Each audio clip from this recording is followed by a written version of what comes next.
আসসালামু আলাইকুম প্রিয় ঢাবি খ ইউনিট প্রত্যাশীরা। তোমাদের জন্য আজ আমরা একটা নতুন প্লেলিস্ট শুরু করতে যাচ্ছি। সেই প্লেলিস্টটি হবে বিগত 11 বছরের সাধারণ জ্ঞান প্রশ্ন আমরা পর্যালোচনা করব এবং সামনের বছরগুলো থেকে এইখান থেকে যে কি ধরনের প্রশ্ন আসবে তা নিয়েও আলোচনা করব।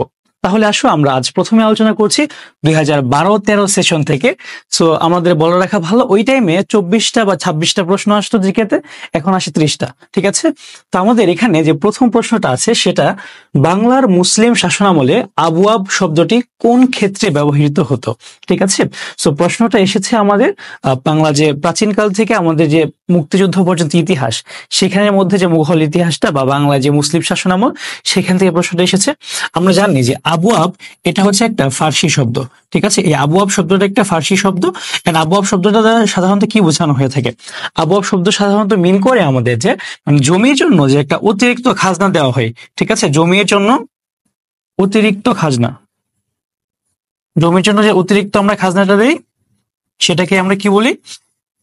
আবওয়াব। এই আবওয়াব সিস্টেমটা বাংলায় কে শুরু করেছিল প্রথম, সেটা আমাদেরকে একটু দরকার। আমাদের বাংলায় হচ্ছে প্রথম আবওয়াব সিস্টেমটা শুরু করেছিল মুর্শিদ কুলি খান। প্রথম কে শুরু করেছিল? মুর্শিদ কুলি খান।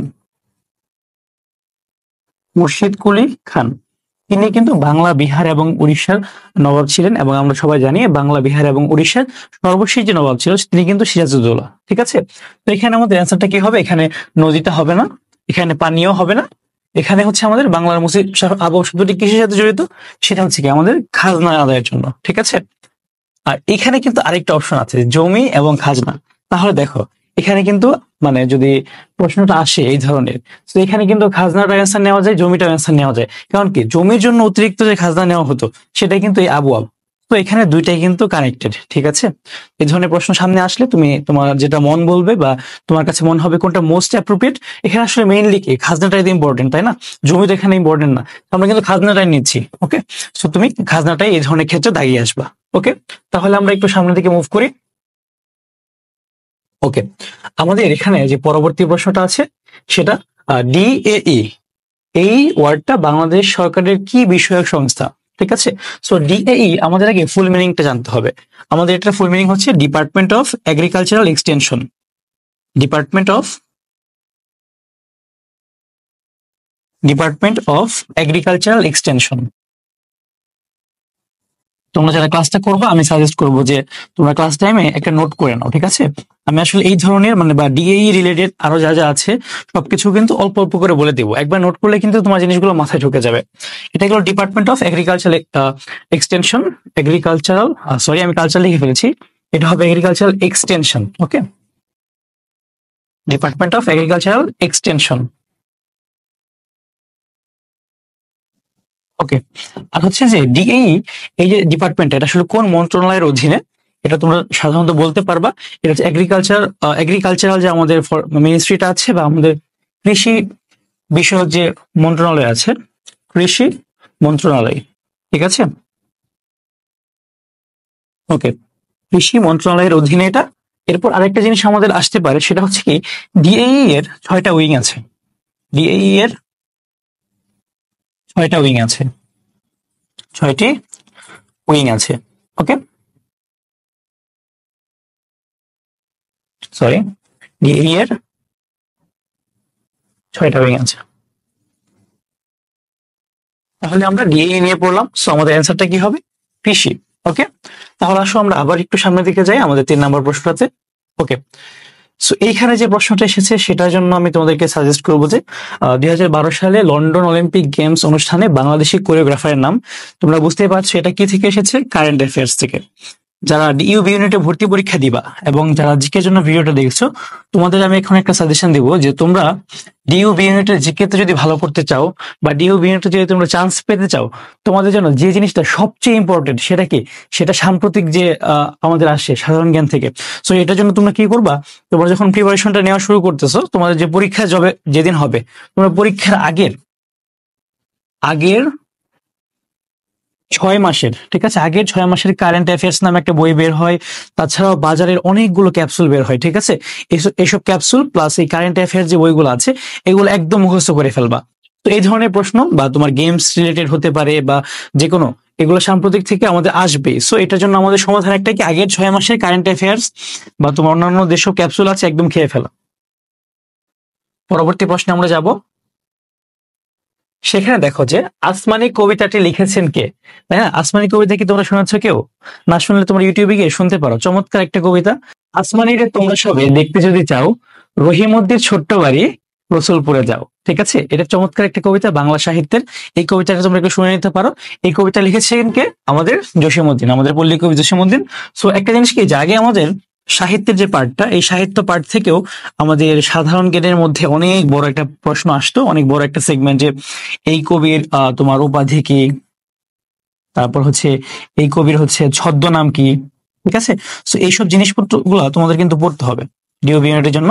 যদিও রিসেন্ট টাইমসে খুব বেশি আসে না, বাট এগুলো কিন্তু মোটামুটি আসে। সো এটার অ্যান্সার হবে কি, জসীমউদ্দিন। ওকে, তারপর হচ্ছে আসো আমরা একটু সামনের দিকে যাই। এখানে আমাদের যে প্রশ্নটা আছে সেটা, সংসদ বর্জন আইন প্রণয়ন আবশ্যক মন্তব্যটি কোন সংস্থার? এটাও কিন্তু একটা সাম্প্রতিকের প্রশ্ন। ঠিক আছে, এটাও কি ওই টাইমটা 2012 সেশনে যেহেতু প্রশ্নটা এসেছে, সো ওই টাইমের একটা সাম্প্রতিকের প্রশ্ন কিন্তু এটা। ওই টাইমে এটা এসেছিল। এটা হচ্ছে মন্তব্য করেছিল টিআইবি। টিআইবি এর ফুল মিনিংটা আমাদের একটু জানতে হবে, সেটা কি, ট্রান্সপারেন্সি ইন্টারন্যাশনাল বাংলাদেশ।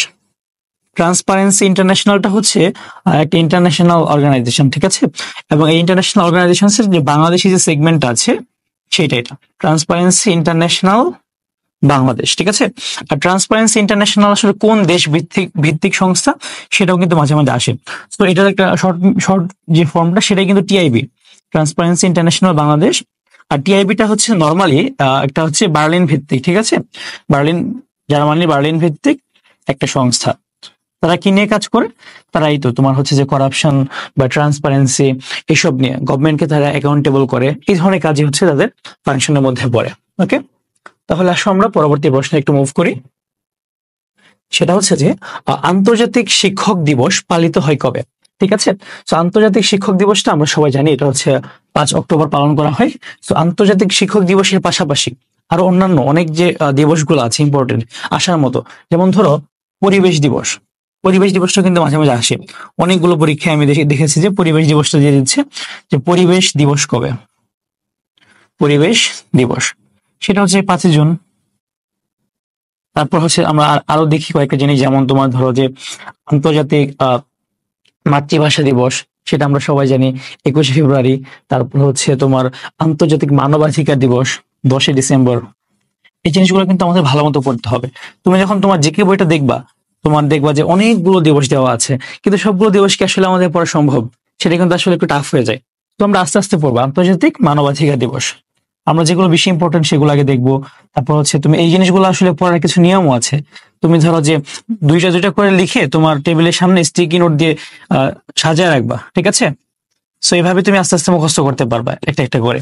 তো আমরা ইম্পর্টেন্ট যেসব জিনিসগুলো আছে, ডেটগুলো আছে, সেগুলো দেখে নিব। তারপর আসলে আমরা একটু সামনের দিকে যাই এখন।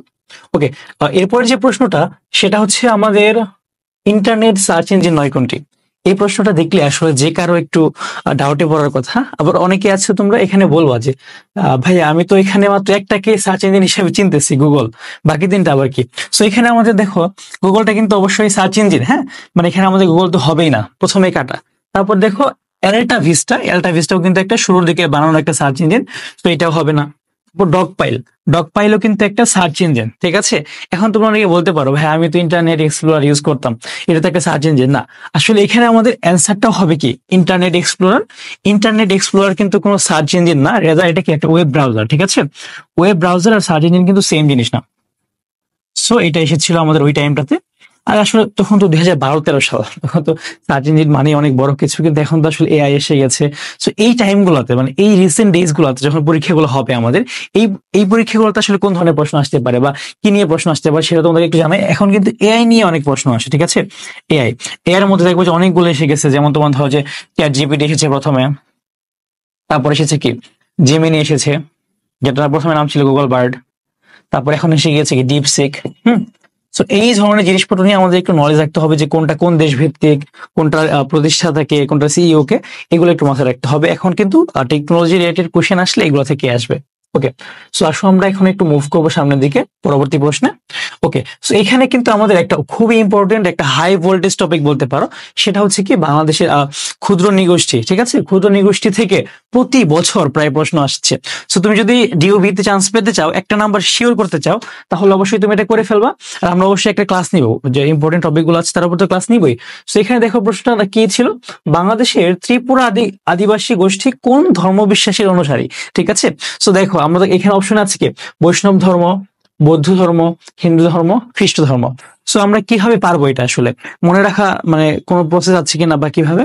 তো দেখো আমরা কিন্তু সবাই জানি আসলে আমাদের যে মানে যে কয়টা বাংলাদেশের রিলিজিয়ান আছে বর্তমানে প্রেজেন্টলি এক্সিস্টিং, তার মধ্যে আর প্লাস যে কয়টা ক্ষুদ্র নিগোষ্ঠী আছে, আমরা সবাই জানি যে মুসলিমের অন্তর্গত হচ্ছে একটাই, মুসলিমের অন্তর্গত জাতিগোষ্ঠী কিন্তু মানে ক্ষুদ্র নিগোষ্ঠী কিন্তু একটাই, কোনটা?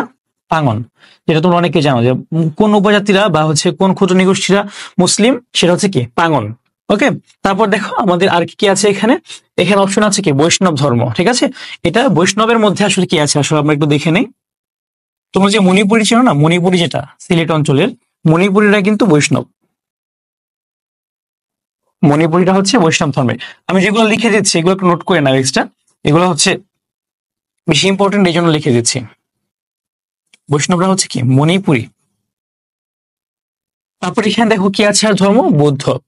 আমরা সবাই জানি বৌদ্ধ ধর্মের অন্তর্গত হচ্ছে চাকমা আর মারমারা, মোস্ট ইম্পর্টেন্টলি।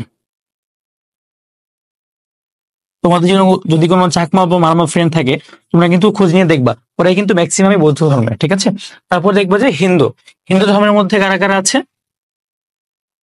হিন্দু ধর্মের মধ্যে দেখো আমাদের এখানে যে ত্রিপুরা, এরাই কিন্তু হিন্দু ধর্মাবলম্বী, ত্রিপুরা আছে। তারপর দেখবে কোচ নামে একটা জাতিগোষ্ঠী আছে, তারাও কিন্তু এই হিন্দু ধর্মের মধ্যে অন্তর্গত। তারপর আছে খ্রিস্ট, খ্রিস্ট খ্রিস্টটাকে মনে রাখার একটা টেকনিক দিতে পারি আমি। সেই টেকনিকটা হচ্ছে কি যে তোমার বাংলাদেশে কিন্তু দুইটা উপজাতি আছে, তারা কি তাদের নারী, তাদের সমাজে নারীরা প্রধান। ঠিক আছে, মানে পরিবারে কি নারী প্রধান ভিত্তিক। সো এই ধরনের দুইটা কি কি তোমরা সবাই জানো, সেটা হচ্ছে গারো আর খাসিয়া। সেই গারো আর খাসিয়ারাই কিন্তু খ্রিস্ট ধর্মাবলম্বী। ঠিক আছে, গারো আর খাসিয়ারা এরা বসবাস করে কোথায়? ময়মনসিংহ অঞ্চলে। ওকে, গারো আর খাসিয়া। ঠিক আছে, সো এখানে আমরা কি দেখতে পেলাম? সো এখানে অ্যান্সারটা হবে বাংলাদেশের ত্রিপুরা আদিবাসী কোন ধর্মবিশ্বাসের অনুসারী, সেটা অ্যান্সার হবে কি হিন্দু ধর্মবিশ্বাসের। ওকে, সো আমরা এখান থেকে মুভ করবো। আর এই টপিকটা কিন্তু মানে 3 স্টার একটা টপিক, এটা থেকে প্রায় ম্যাক্সিমাম ইয়ারে প্রশ্ন আসবেই, 99.99% শিওর এখান থেকে প্রশ্ন আসেই। ওকে, তারপর আসলে আমরা সামনের দিকে যাই। এটা হচ্ছে একটা সাম্প্রতিক প্রশ্ন, যে সম্প্রতি জাতিসংঘের ইকুয়েটর পুরস্কার লাভ করেছে কোনটা? সো এটা আমাদের এখন জানার কোনো দরকার নাই, আমরা হচ্ছে এটাও কি কারেন্ট অ্যাফেয়ার্স। তুমি যে টাইমে পরীক্ষা দিবা ওই টাইমের বিগত 6 মাসের যে তোমার কারেন্ট অ্যাফেয়ার্স গুলো থাকবে, তুমি নিয়মিত পেপার পড়তে পারো, কারেন্ট অ্যাফেয়ার্স বইটা পড়তে পারো, বা হচ্ছে বিভিন্ন ক্যাপসুল পড়তে পারো, সেগুলো পড়লেই তোমার ক্লিয়ার হয়ে যাবে। ওকে, তারপর আসলে আমরা একটু সামনের দিকে যাই।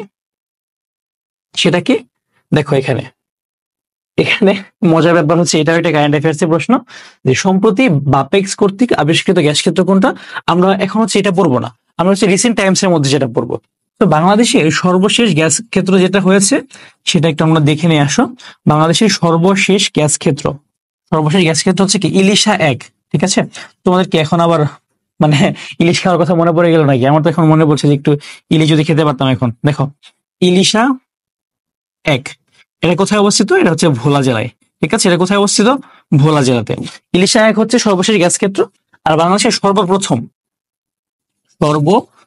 এটা একটু আমরা জেনে নেই এক্সট্রা। আমি হচ্ছে যতগুলো তোমাদের সলভ ক্লাসগুলো নিব, এটা তো প্লেলিস্টের ফার্স্ট ভিডিও, এরপর ইনশাল্লাহ আরো 10টা ভিডিও আসবে। আমরা যেহেতু 11 বছরের প্রশ্ন বানাচ্ছি, আমি কিন্তু যতগুলো প্রশ্ন এসেছে ওটা লেজ ধরে, ওটার হাত ধরে, কান ধরে যত প্রশ্ন আসতে পারে এক্সট্রা, আমি কিন্তু সেইগুলো আলোচনা করে দিব। ঠিক আছে, তো ক্লাসগুলো কেউ মিস দিও না। সর্বপ্রথম হচ্ছে কি হরিপুর, সর্বপ্রথম গ্যাস ক্ষেত্র কোনটা? হরিপুর। এটা হচ্ছে আবিষ্কৃত হয় কত সালে? 2000 না, এটা হচ্ছে আবিষ্কৃত হয়েছিল 1955 সালে। ঠিক আছে, এটা আবিষ্কৃত হয়েছিল কবে? 1955 সালে। ওকে, এটা আবিষ্কৃত হয়েছিল 1955 সালে। আরেকটি ইম্পর্টেন্ট প্রশ্ন এখান থেকে আসে, সেটা হচ্ছে কি যে গ্যাস উত্তোলন শুরু হয় কবে? গ্যাস উত্তোলন শুরু, গ্যাস উত্তোলন শুরু হয় কত সালে? সেটা হচ্ছে 1957 সালে। ঠিক আছে, তো এখান থেকে আমরা জানতে পারলাম যে সর্বশেষ গ্যাস ক্ষেত্র ইলিশা 1, এটা ভোলা জেলায় অবস্থিত। সর্বপ্রথম গ্যাস ক্ষেত্র হরিপুর, সেটা কোথায় অবস্থিত? সিলেটে। ঠিক আছে, সিলেটে। আর হচ্ছে সর্বপ্রথম গ্যাস উৎপাদন শুরু হয় 1957 সালে, আর আবিষ্কৃত হয়েছিল 1955 সালে। তো আমরা এখন নেক্সট কোয়েশ্চেন যেটা আছে সেটাতে মুভ করব। ওকে, দেখো এখানে এখানে আমাদের কয়েকটা জিনিস জানা আছে। দেখো বাংলাদেশের সমুদ্র সীমা নির্ধারণে জাতিসংঘ রায় দিয়েছে কবে? তো এখানে দেখো 2011-12 সেশনের পরীক্ষা, 12-13 সেশনের পরীক্ষা, সো 2012 সালের মধ্যে এটা হয়েছে। তখন ওই টাইমের মধ্যে বাংলাদেশ শুধু মায়ানমারের সাথেই সমুদ্র সীমায় জিতেছিল, ঠিক আছে। কিন্তু আমরা কিন্তু জানি বাংলাদেশ কিন্তু দুইটা দেশের সাথে কিন্তু সমুদ্র সীমা জিতেছে। আমরা একটু দুইটা দেশকে দুই ভাগে ভাগ করে আমরা একটু জানবো। প্রথমত বাংলাদেশ কিন্তু একটা জিতেছে ভারতের সাথে সমুদ্র সীমা, ভারতের সাথে বাংলাদেশের সমুদ্র সীমা নিয়ে কিন্তু ঝামেলা ছিল। আরেকটা কি ছিল বাংলাদেশের সমুদ্র সীমা নিয়ে ঝামেলা? মিয়ানমারের সাথে, কেননা বাংলাদেশের কিন্তু দুইটাই প্রতিবেশী দেশ আছে, মিয়ানমার। ওকে, সো ভারতের সাথে যে সমুদ্র সীমা রায়টা হয়েছিল সেটা হয়েছিল 2014 সালে, আর মিয়ানমারের সাথে হয়েছিল কি 2012 সালে, ঠিক আছে। বাংলাদেশ দুইটাতে জিতেছে, বাংলাদেশ কিন্তু অনেক বেশি পরিমাণ সি পেয়েছে, ঠিক আছে। তো দেখো এখানে, তো এটার কোনটা রেজাল্ট কই থেকে এসেছে সেটা একটু জানতে হবে।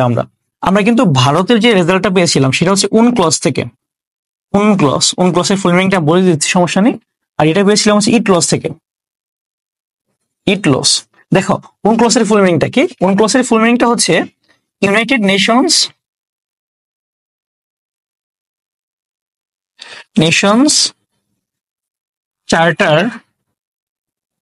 For the law of sea, for the law of sea, এটা হচ্ছে UNCLOS, ঠিক আছে। আর আমাদের যে ইটলসটা আছে, ইটলসের ফুল মিনিংটা হচ্ছে কি international tribunal for the law of the sea. International tribunal for the law of sea, ঠিক আছে। সো আমরা কিন্তু দুইটাতে জিতেছিলাম, এটা একটু মনে রাখবো। ভারতের সাথে জিতেছি 2012 সালে, 14 সালে, আর মিয়ানমারের সাথে জিতেছি 2012 সালে। আমরা ভারতেরটা কই থেকে পেলাম? UNCLOS থেকে। মিয়ানমারটা হচ্ছে ইটলস থেকে। সো এটা আবার কোনটা কোথায় অবস্থিত এটা একটু মনে রাখতে পারো তোমরা। এই যে আমাদের UNCLOSটা আছে, UNCLOSটা হচ্ছে অবস্থিত কোথায় জানো? নেদারল্যান্ডসের যে তোমার স্থায়ী সালিসি আদালত, ঠিক আছে, যেটা পার্মানেন্ট সেটেলমেন্ট কোর্ট, যেটা স্থায়ী সালিসি আদালত, সেটা কোথায়? নেদারল্যান্ডসের হেগে। Hague, Netherlands, Hague Netherlands. আর এখানে আমাদের যে মিয়ানমারের যেটা জিতলাম আমরা ইটলস থেকে 2012 সালে, এটা জিতেছি আমরা কই থেকে? ইটলস থেকে। এটা কোথায় অবস্থিত? এটা জার্মানির হামবুর্গে। Hamburg, Germany. Hamburg, Germany.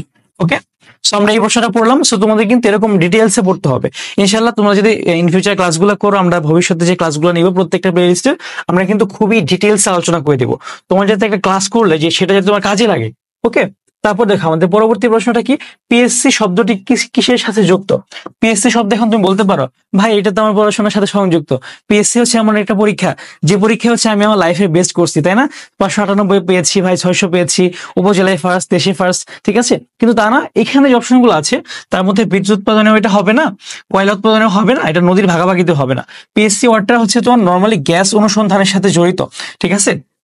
এটা হচ্ছে কি তোমার মানে প্রফিট শেয়ারিং নিয়ে কাজ করে। পিএসসি আসলে মেইনলি কি করে?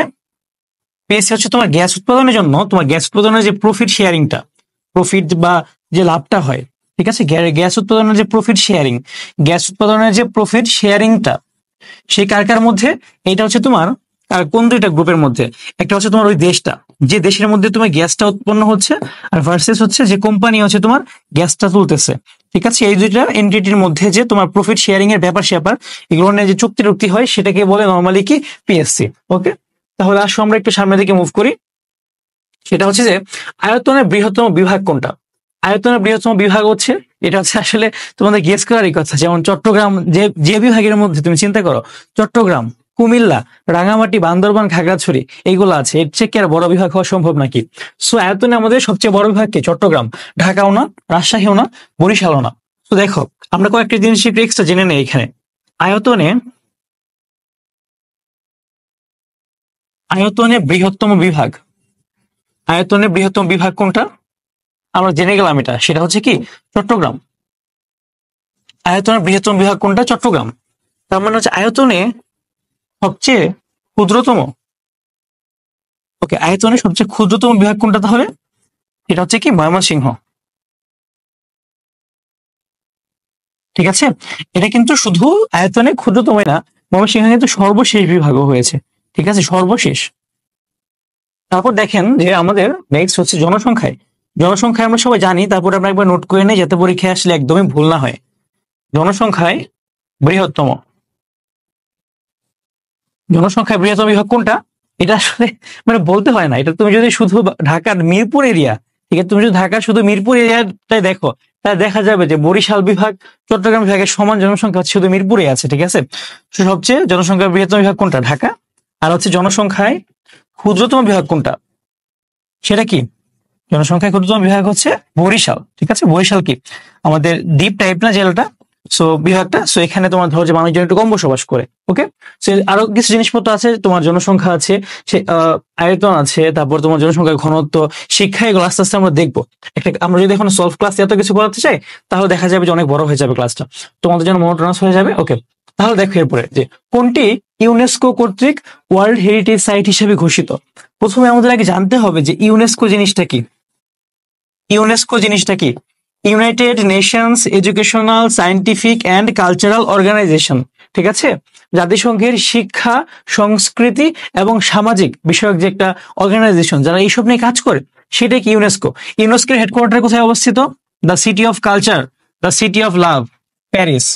ওকে, এটা হচ্ছে ইউনেস্কোর হেডকোয়ার্টার অবস্থিত। সো এখন আমরা আসলে দেখি যে ইউনেস্কো বাংলাদেশের কয়টা সাইটকে ওয়ার্ল্ড হেরিটেজ সাইট হিসেবে স্বীকৃতি দিয়েছে। এর মধ্যে আমরা জানি তিনটার নামে, তিনটা। একটা হচ্ছে সুন্দরবন, ঠিক আছে, একটা হচ্ছে কি সুন্দরবন, বাংলাদেশের ম্যানগ্রোভ ফরেস্ট সুন্দরবন। আরেকটা হচ্ছে কি পাহাড়পুর বৌদ্ধ বিহার, পাহাড়পুর, পাহাড়পুর বৌদ্ধ বিহার। ঠিক আছে, তারপর হচ্ছে কি আমাদের এখানে তুমি অপশনটা পেয়েছো ষাট গম্বুজ মসজিদ। এইটা একটা মজার ব্যাপার কি জানো, ষাট গম্বুজ মসজিদের কিন্তু মানে যে গম্বুজের সংখ্যা সেটা কিন্তু 60টা না। ঠিক আছে, সেটা কয়টা? সেটা কিন্তু 81টা। ঠিক আছে, এটা একটু মনে রাখো। ষাট গম্বুজ মসজিদের কিন্তু গম্বুজের সংখ্যা কয়টা? 81টা গম্বুজ এখানে, 81 গম্বুজ। এভাবে যদি আমরা ক্লাসে তোমার ধরো যে একটা জিনিস পড়তে গিয়ে অন্যান্য এক্সট্রা জিনিসপত্র পড়ি, তাহলে কিন্তু অনেক কিছু আমাদের একটা ক্লাস থেকে জানা হয়ে যায়। আর ষাট গম্বুজ মসজিদের নির্মাতাকে তোমরা সবাই কিন্তু এটা কমেন্টে জানাবো আমাকে, এটা খুব ইম্পর্টেন্ট। ওকে, আসো আমরা এখন একটু সামনের দিকে যাব, পরবর্তী প্রশ্নে আমরা যাব। এখানে কোন দেশ বাংলাদেশ দিবস পালনের উদ্যোগ গ্রহণ করেছে? এটা ছিল নেদারল্যান্ডস, ওই টাইমে 2011 সালে করেছিল, 11-12 সালে। তো এটাও কিন্তু কারেন্ট অ্যাফেয়ার্স। তোমরা কিন্তু দেখতে পাচ্ছ যে আসলে কারেন্ট অ্যাফেয়ার্স থেকে কিন্তু মোটামুটি 40-50% কোশ্চেন আসতেছে প্রতি বছর। সো ডিইউবি ইউনিটে তুমি যদি জিকেতে ভালো করতে চাও, মানে নো ব্রেইনার, তোমার কিন্তু একটা কাজ ভালো মতো করতে হবে। সেটা কি? সেটা তোমার কারেন্ট অ্যাফেয়ার্স গুলা বা ক্যাপসুল গুলো একদম খেয়ে ফেলতে হবে। ওকে, তারপর আসো আমরা সামনের প্রশ্ন যাব। সেখানে কি বলেছে? 2014 সালের বিশ্বকাপ ফুটবলের আসর যে দেশে অনুষ্ঠিত হয়েছিল, এটা আমাদের জানার এখন কোনো দরকার নাই, তখন হয়েছিল ব্রাজিলে, আমরা সবাই জানি। কিন্তু বর্তমানে সামনে যে আসর আছে দুইটা, সেই আসরগুলো কোথায় কোথায় হবে? 2026 সালের যে ফুটবল আসর, 2026 ফিফা ওয়ার্ল্ড কাপ যে আসরটা, এইটা থেকে একটা প্রশ্ন তোমার আসবেই, তুমি লিখে রাখো। এটা হচ্ছে 2025-এর পরীক্ষায় হোক, 26-এর পরীক্ষায় হোক, আসবেই। এইখান থেকে আমরা কি কি জানতে পারি? কিছু জিনিসপত্র আসলে জেনে নিই এখনই। অনুষ্ঠিত হবে তিনটা দেশে। কোন কোন দেশে? যুক্তরাষ্ট্র, কানাডা আর হচ্ছে মেক্সিকো। এই তিনটা দেশে, যুক্তরাষ্ট্র, কানাডা আর হচ্ছে কি মেক্সিকো। এখানে তোমার অংশগ্রহণ করবে হচ্ছে প্রথমবার বিশ্বকাপ হবে, যেখানে 48টা দল অংশগ্রহণ করবে। ঠিক আছে, আগে ছিল কয়টা? আগে তোমার 32টা ছিল। ঠিক আছে, আর টোটাল কিন্তু ফুটবল ম্যাচও কিন্তু পাল্টিয়ে গিয়েছে। টোটাল ফুটবল ম্যাচ মেবি 106টা হবে, এটা একটু তোমার ক্লিয়ার হয়ে নিও। ঠিক আছে, তো এই টপিকটা তোমাদেরকে আমি বলবো, তোমরা একদম ইন ডিটেলস এটা নিয়ে, তোমার দেখবা অনেক পেপারে অনেক কিছু লেখা হয়েছিল। ঠিক আছে, তো এই জিনিসটা নিয়ে তোমরা ইন ডিটেলস পড়ে নিবা, 26-এর ওয়ার্ল্ড কাপ নিয়ে একদম ভালো মতো পড়ে নিবা। তারপর আরেকটা জিনিস, 2030 সালে কোথায় ওয়ার্ল্ড কাপ হবে? 2030 সাল হচ্ছে প্রথমবার ওয়ার্ল্ড কাপ হবে, যেটা দুইটা মহাদেশে একসাথে হবে। সেটাকে কি? আফ্রিকা আর ইউরোপ। কোন দুইটা দেশ? তোমার হচ্ছে স্পেন, ফ্রান্স আর হচ্ছে কি মরক্কো। ঠিক আছে, স্পেন, ফ্রান্স আর মরক্কো, এই তিনটা দেশে কিন্তু একসাথে এবার ওয়ার্ল্ড কাপে মরক্কো যে ভালো খেলা খেলেছে তারা। ঠিক আছে, তো বলা যায় মরক্কো কিন্তু এই ওয়ার্ল্ড কাপে অনেক ভালো করতে পারে, যেহেতু তারা স্বাগতিক দেশ হিসেবে থাকছে। ওকে, তাহলে আসো এরপর আমরা সেকেন্ডটাতে মুভ করি। সেখানে হচ্ছে দেখো যে মেস্তা এক জাতীয় কি, এখানে একটু অপশনস একটু ভুল আছে, এক্সট্রিমলি সরি। মেস্তা হচ্ছে তোমার এক ধরনের পাট, ঠিক আছে? মেজদা কি এক ধরনের পাট? এখানে তো অপশন থাকতে পারে পাট, ধান, গম, তামাক। ওকে, এই ধরনের প্রশ্ন আগে আসতো ঢাবিতে, যে আসলে বিভিন্ন ধরনের সবজির নাম টাম বা বিভিন্ন ধরনের এটা ধানের নাম, ব্রি এত এত, এগুলো রিসেন্ট টাইমস আসতেছে না, ঠিক আছে? বাট তুমি যদি মানে পরীক্ষার আগে আগে যখন আমরা ফুল কোর্সটা করাবো তখন ইনশাল্লাহ আমরা এগুলা সব পড়াই দিব। ওকে, তারপর আসো আমরা সামনের দিকে যাই একটু। ওকে, এটা হচ্ছে একটা সাম্প্রতিক, ঠিক আছে? বাংলাদেশের প্রথম ঔষধ পার্ক স্থাপিত হচ্ছে যে দেশে, সেটা হচ্ছে যে জায়গায়, সেটা হচ্ছে গজারিয়া, মুন্সিগঞ্জ জেলার, মুন্সিগঞ্জের গজারিয়াতে, ঠিক আছে? সো তোমাদেরকে আমি বারবার বলতেছি, ডিইউবি জিকেতে ভালো করার জন্য কারেন্ট অ্যাফেয়ার্স এর কোনো বিকল্প নাই, কারেন্ট অ্যাফেয়ার্স এর কোনো বিকল্প নাই। ওকে, তারপর হচ্ছে আসো আমরা সামনের দিকে যাই একটু। এখানে হচ্ছে দেখো আমাদের মশালডাঙ্গা ছিটমহল কোন জেলায় অবস্থিত? মশালডাঙ্গা ছিটমহলটা হচ্ছে আমাদের খুবই ইম্পর্টেন্ট। এর মধ্যে শুধু মশালডাঙ্গা, আরো কয়েকটা আমাদের আছে। এই মশালডাঙ্গা ছিটমহলটা হচ্ছে আমাদের পঞ্চগড় জেলায় অবস্থিত। ছিটমহল নিয়ে কিন্তু প্রশ্ন বারবার আসতো, রিসেন্ট টাইমস এটা সমাধান হওয়ার পরে এটা আসার চান্স এখন হয়তো খুব বেশি নাই। স্টিল আমাদের মানে ছিটমহল নিয়ে যে সমস্যাটা বা যে প্রশ্নগুলো আছে সেগুলো আমাদের জেনে যেতে হবে। আরো কয়েকটা ইম্পর্টেন্ট ছিটমহল আছে। আচ্ছা, ছিটমহল জিনিসটা কি আসলে, এইটাই আমার একটু আলোচনা করা উচিত তোমাদের সাথে। ছিটমহল শব্দটার সাথে তোমার একটা ইংলিশ ওয়ার্ড যেটা, সেটা হচ্ছে কি এক্সক্লেভ। ছিটমহল জিনিসটাকে একটু বোঝাই তোমাকে। ধরে নাও এটা হচ্ছে কি বাংলাদেশের ম্যাপ, আমি ম্যাপ আঁকাতে খুবই বাজে, সো আমাকে তোমরা নিজ দৃষ্টিতে ক্ষমা করে দিও, নিজ গুণে। ওকে, দেখো এটা হচ্ছে ধরে নাও যে বাংলাদেশের একটা ম্যাপ, তো এইখানে হচ্ছে এটা বাংলাদেশ ধরে নাও, আর এটা ধরো যে আমরা ধরে নিলাম এটা হচ্ছে আমাদের আহ কি বলে এটাকে, আমার এটাকে ধরে নাও যে আমাদের পশ্চিমবঙ্গ, ঠিক আছে? পশ্চিমবঙ্গ বা ইন্ডিয়াই ধরে নাও। তো আমাদের ধরে নাও যে এটা হচ্ছে ইন্ডিয়া, এটা হচ্ছে বাংলাদেশ।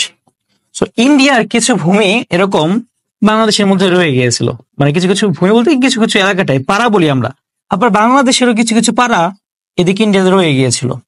সো ইন্ডিয়ার ভেতরে যেটা বাংলাদেশের, এটাকে বলা হয় হচ্ছে ইনক্লেভ।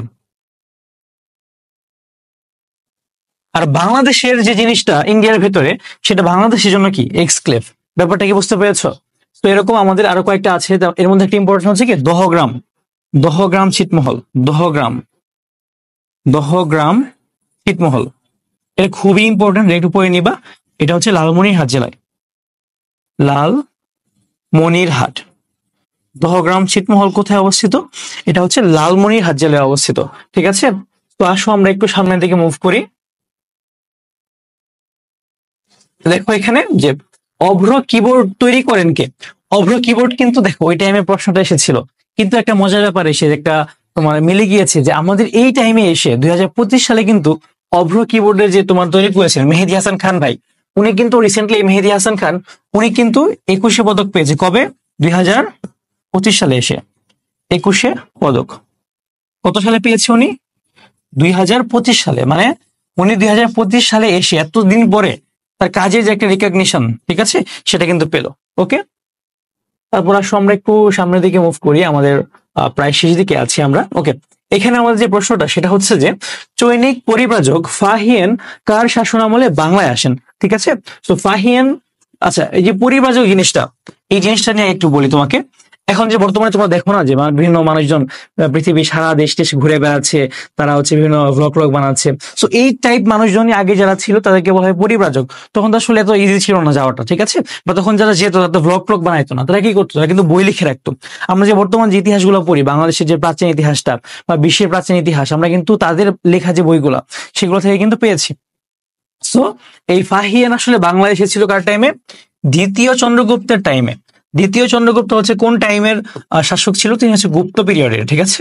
তো প্রাচীন বাংলা ইতিহাসটা যখন আমরা পড়াবো তখন তোমরা দেখবা যে আসলে কিভাবে তোমার নন্দ বংশ থেকে মৌর্য বংশ, মৌর্য বংশ থেকে কিভাবে গুপ্ত বংশ, এভাবে কিভাবে আসলে বাংলার শাসন আমলটা কিভাবে চেঞ্জ হয়েছে, শেষ পর্যন্ত কিভাবে ব্রিটিশদের কাছে গেল, তারপর কিভাবে বাংলাদেশে আসলো, এগুলো সবকিছুই ক্লাস নেওয়া হবে ইনশাল্লাহ খুব ভালো মতো। সো এখানে দেখো শুধু ফাহিয়ান না, ফাহিয়ান ছাড়া আরো বেশ কয়েকজন ইম্পর্টেন্ট পরিব্রাজক কিন্তু বাংলায় এসেছে। আমি তোমাদের তাদের কয়েকজনকে নিয়ে কিছু ইনফরমেশন দিই, সেগুলা আস্তে আস্তে শিখে রাখো। সেটা হচ্ছে প্রথম এসেছিল হচ্ছে মেগাসথেনিস, মানে আমাদের পাওয়া প্রথম যার নাম আমরা পাই সে হচ্ছে কি মেগাসথেনিস। মেগাসথেনিস এসেছিল কার টাইমে? মেগাসথেনিস এসেছিল কি প্রথম চন্দ্রগুপ্ত। কার টাইমে? প্রথম চন্দ্রগুপ্ত। সরি আমি একটু ভুল করে ফেললাম, প্রথম চন্দ্রগুপ্ত না, তিনি এসেছিল হচ্ছে চন্দ্রগুপ্ত মৌর্য, ঠিক আছে, তিনি এসেছিল হচ্ছে চন্দ্রগুপ্ত মৌর্যের টাইমে, চন্দ্রগুপ্ত মৌর্য, ঠিক আছে। মেগাস্টিন এসেছিল কি চন্দ্রগুপ্ত মৌর্যের টাইমে, আর ওনার লেখা কিন্তু একটা বই আছে, সেই বইটার নাম হচ্ছে ইন্ডিকা। এই ইন্ডিকা বই থেকে কিন্তু আমরা আলেকজান্ডারের কাহিনী, তারপর আমরা হচ্ছে যে চন্দ্রগুপ্ত মৌর্যের কাহিনী, ধনানন্দের কাহিনী, তারপর তোমরা কৌটিল্যের নাম শুনেছো না, তার কাহিনী সবকিছু কিন্তু ইন্ডিকা বই থেকে পেয়েছে। আরো যদি আমরা দেখি এখানে তোমার হচ্ছে যে তোমরা হিউয়েন সাং এর নাম শুনো না, Hiuen Tsang, Hiuen Tsang, Hiuen Tsang কিন্তু দেখেছিল কার টাইমে, তোমার হচ্ছে যে এই হর্ষবর্ধনের টাইমে, হর্ষবর্ধন, এই যে এখানে দেখলাম হর্ষবর্ধন, ঠিক আছে। তারপর উনি এসেছে, তোমার ওনার একটা বই আছে হু কুয়ো কিং, হু কুয়ো কিং। তারপর হচ্ছে তোমার ইতালি একজন এসেছিল মার্কো পোলো, এরকম অনেকে আছে, আমরা আসলে এই ক্লাসে সব বলতে পারবো না, বাট তোমাদের এগুলোকে আস্তে আস্তে পড়ে নিতে হবে। তুমি হচ্ছে প্রশ্ন ব্যাংক অ্যানালাইসিস করার নিয়মটা কি, আসলে আমরা কেন ভিডিওটা বানাচ্ছি, তুমি হচ্ছে এই একটা যে প্রশ্ন পড়লা, তোমাকে বের করতে হবে এটা আসলে কোন জায়গা থেকে এসেছে তোমার বইটার বা তোমার জিকে বইটার, সেটাকে তোমার বের করে তোমাকে ধরে ধরে ওইটার আশেপাশে যত প্রশ্ন আসে সবগুলোকে খুঁটায় খুঁটায় পড়তে হবে। ওকে, তারপর দেখো আমরা একটু সামনের দিকে মুভ করি, এখন আমাদের প্রায় শেষ দিকে আছি। এখানে কত কত খ্রিস্টাব্দে ব্রিটিশ ইস্ট ইন্ডিয়া কোম্পানি গঠিত হয় সেটা আমরা সবাই জানি, 1600 খ্রিস্টাব্দে। আর British East India Company mainly হচ্ছে বানানো হয়েছিল তোমার হচ্ছে উত্তমা সন্তরীপ, যেটা আফ্রিকাতে, সেইটার এই সাইড থেকে যত তোমার দ্বীপ টিপ আছে বা যত নতুন দেশ টিশ আছে সবগুলোতে গিয়ে মানে ব্রিটিশ রানী একটা ওদের সাথে সাইন করেছিল যে তোমরা ওখানে গিয়ে বিজনেস করবা, আমাদেরকে প্রফিট দিবা। তারা কিন্তু মেইনলি প্রথমে বিজনেস করার উদ্দেশ্যে এসেছিল, ঠিক আছে, কিন্তু তাদের লং টার্ম প্ল্যান ছিল যে কলোনি স্থাপন করা। ওকে, সো 1600 সালে এটা আবিষ্কার ক্রিয়া হয়েছিল, স্থাপিত হয়েছিল। তারপর দেখো এখানে একটা প্রশ্ন, সেটা হচ্ছে তারবিহীন দ্রুতগতির ইন্টারনেট সংযোগের জন্য উপযোগী কোনটি? ফেসবুক কি? ফেসবুক একটা সোশ্যাল মিডিয়া। টুইটার কি একটা সোশ্যাল মিডিয়া? এখানে আমাদের অপশন দুইটা হতে পারে, ব্রডব্যান্ড আর একটা হচ্ছে কি ওয়াইম্যাক্স। সো তারবিহীন দ্রুতগতি ইন্টারনেট, অবশ্যই ব্রডব্যান্ডও ভালোই দ্রুতগতি আমরা যেটা ইউজ করি, বাট ওএমএক্স হচ্ছে আরো দ্রুতগতি, ঠিক আছে, এরা বড় বড় কোম্পানিরা বা বড় বড় যারা টেকনোলজিক্যাল জায়ান্টস আছে বা এমএনসি আছে তারা ইউজ করে ওয়াইম্যাক্স। সো অ্যান্সারটা হবে কি ওয়াইম্যাক্স।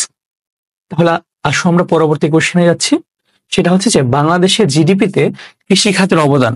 এইটা একটা সাম্প্রতিক প্রশ্ন, কিন্তু বর্তমানে আমাদের এটা চেঞ্জ হয়েছে, এটা তোমার পরীক্ষা আগেও চেঞ্জ হবে, তাই আমি কোনো এখন অ্যান্সার দিব না বর্তমানটা, বাট আমি তোমাকে আমাদের যে খাতটা আছে বর্তমানে জিডিপি, আগে আমরা কি জিডিপি কি একটু বুঝি। জিডিপি তোমরা আসলে ম্যাক্সিমাম জানো, ঠিক আছে, তোমরা অনেকে আসছে এখানে মানবিক বা সায়েন্সের বা কমার্সের, তোমরা সবাই মোটামুটি জিডিপি নিয়ে ধারণা আছে, তাও একটু বলি। সেটা হচ্ছে গ্রস ডোমেস্টিক প্রোডাক্ট, মানে তোমার দেশের অভ্যন্তরে যে পরিমাণ তুমি প্রফিট লাভ করতে পারবে একটা দেশে বা একটা টাইম পিরিয়ডে, একটা ফিসকাল ইয়ারে, ঠিক আছে, একটা অর্থ বছরে, সেটাকে আমরা জিডিপি বলি। সো আমাদের বর্তমানে আমাদের দেশের জিডিপিতে কোন তিনটা খাত টপ নচ? প্রথম হচ্ছে কি সেবা খাত, ঠিক আছে। আচ্ছা, আমরা যে তোমাদেরকে পড়াচ্ছি, আমরা যখন কোর্স করার বিনিময়ে যে আমরা টাকাটা নিচ্ছি, এটাও কিন্তু কি একটা সেবা খাতের অন্তর্ভুক্ত, ঠিক আছে।